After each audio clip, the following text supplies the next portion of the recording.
As I sat preparing this message earlier this week, I confess it was about 4:20 in the afternoon, and I'm hungry with all this talk about bread that Debbie just read about and that I was studying. I don't eat much bread, but sometimes I long for that simple meal of good cheese and wine and crunchy bread and some grapes and good olive oil and vinegar. In fact, while I was preparing for the sermon, I stopped to do some meal planning for the next week and create my shopping list. And I confess I do that a lot. Think through what I'll eat for the next week. Partially that's to save time and energy during the week, and partially it's so that I don't waste food. Partially it's because I like thinking about food. Even on vacation, I think about food. I research the best restaurants to go to, and then it is not uncommon for me to be sitting at lunch enjoying a meal and thinking about where we should eat dinner. I'm not sure food is all that all-consuming for everyone, but it does play a major role in our lives. We do think about food. For some of you, it may be more utilitarian, fuel to get you through the day. For some of you, it may be a love language, preparing meals for loved ones that you know that they will love. For some, it may be fun to experiment with lots of different flavors and food profiles. And for others, you stick to the very basic safe foods that you know that you'll like and won't upset your stomach. Maybe you like eating with others, and maybe, like me, you've missed sharing meals with people during this time. Maybe you've lived through times when you didn't know where your next meal was going to come from. And spending time figuring that out can take energy. Maybe you've had health issues that have made you have to give up certain foods, and learning to adjust can take some work and some discipline that's hard to find. Maybe you've struggled with how food controls your mind and body, and you fought it and ended up with eating disorders. All kinds of things are related to food that we think about. Do you have a favorite food or favorite foods? Think about that for a moment. What are your favorite foods to eat? Maybe it changes seasonally. I actually want you to write these in the chat, by the way, because you don't want to just hear about the food that I like, right? But I am going to tell you. Special family meals that you have, that you grew up with or developed in your current family or friend group. What are those? Tell me. Maybe you have meals that you associate with certain particular things, not just the Thanksgiving meals, but like me, I love to think about when I went camping as a kid, and on some mornings we would have those little boxes of cereal where you could just like open it up and pour the milk in, and it's like the only time I got sugar cereal. And I'm seeing a pizza and barbecue ribs.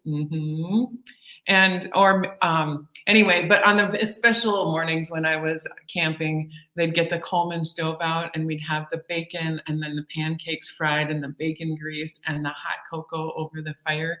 Or maybe they did that on a Coleman stove too, I don't know. But the smell of that at the campground on chillier mornings was the best way to wake up in a tent.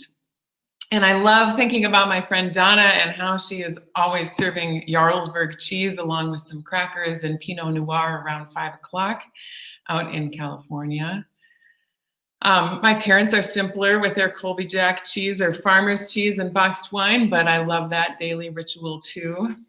And when I go hiking, I almost always have a tuna salad sandwich and salt and pepper potato chips. And then on the way home, from the day of hiking, a call to a local deep dish pizza place to pick up and take home. Banana and pancakes, tacos. That's on my meal plan this week, by the way, Johnny Law. And roast beef. Those are good Sunday foods. On vacations with friends, we usually split meal duties when we rent a cabin. So I'm remembering my friend Melinda's butternut squash soup with coconut milk and a drizzle of creme fraiche and toasted coconut on top. Hamburger, pork, sausage, hot dish. There had to be a hot dish in this, didn't there? For a while when I was growing up, we had the ritual of cleaning the house together as a family on Thursdays starting around 5 o'clock. And once that was done, everybody had their chores done, we got to go out for pizza. Oh yes, Spicy Thai pizza is the best pizza, I agree. Since this is the weekend of the state fair too, I'm sure that you have memories of eating things at the state fair and things that you love eating. So Terry, you better weigh in here. What's your favorite state fair food? Some of those you can get at food trucks around town. I don't think the state fair has tuna salad and bananas. Hopefully you don't eat those things together. Watermelon, deep fried pickles. Yeah. Campfire cinnamon rolls. That sounds amazing, Chris. Oh, so many good things. Top sirloin and corn on the cob on the grill. Perfect time of year for that one. And there's church, of course. I miss the flavor of the super strong Freddy coffee and the donuts that I tried to avoid. I know blueberry bread was a big deal for a lot of years at Spirit Garage, and people miss that when it's not there. Or Maris's egg muffins. Someday we will get back to those things too. There are so many memories associated with food. I'm loving watching all of yours come in here. I ate a big breakfast knowing that it would be hard to do this sermon and see all of your foods without getting hungry. I suppose we have some bad memories of food too. You don't need to put those into the chat, but I've had my share of food poisoning more than one time, which is just absolutely disgusting. But I think I could talk about food forever, and I can see that all of you have good memories with food as well. It is a daily part of our lives, if we're lucky, but also memorable. So it's interesting to be both daily and memorable. We have three basic needs: for food and for security and for love. And it turns out that they are all so intertwined that we cannot think of one without the other. The food goes with the love of the people making it and the people sharing it, and the security goes with the food because we all need it and we all need to know that we will have it. There is a story written about it in a book called Sleeping with Bread by the Lynn brothers, about how in World War II, during the bombings, many children became orphans. And as they remained in refugee camps after their rescue, they were, of course, traumatized and afraid of becoming homeless, being without family and without food. So someone came up with the idea that they would go to sleep at night.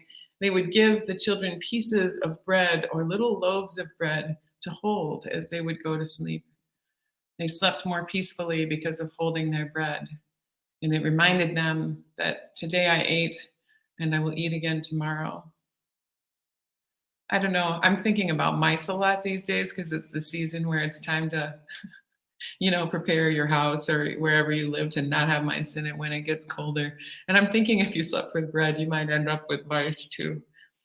But anyway, Jesus knew about these things, that love and security and food, those three basic needs, were all tangled up together.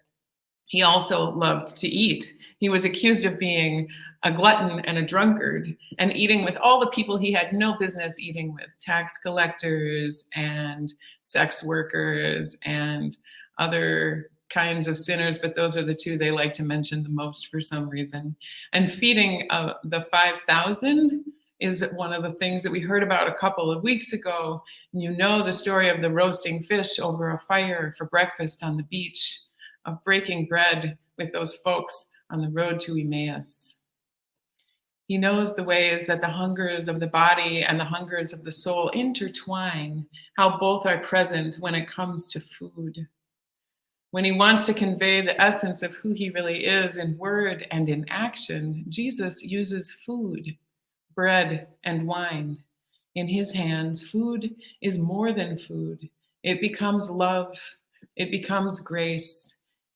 It is all that we hunger for. So when Jesus says to us and to those folks back then, "I am the bread of life," when the disciples say to him, "Give us this bread always," he's talking about that. He's talking about the security and the love and the grace and all that is wrapped up in it. He's saying this is what you live on, and it's for everyone. And he's talking about feeding a spiritual hunger that is daily, that consumes us, that we think about all the time, that gives us memories, that lets you know that you are loved and held and not alone and feasting at a table together.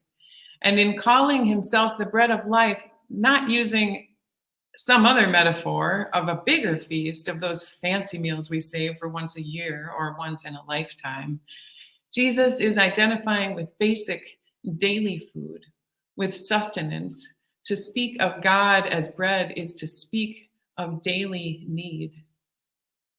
I started by talking about how I meal plan, how I think about what I'll eat at my next meal, even before I'm done eating the one that I'm eating now.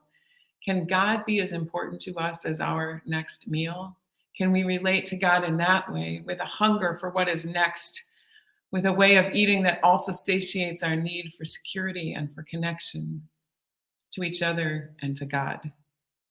I am the bread of life, Jesus says. May we say, Jesus, give us this bread always, and always go to sleep knowing it is always there in our hands. Are you hungry now? Did you start making a grocery list? Just hold on. Let's feast on Jesus first after we pray together.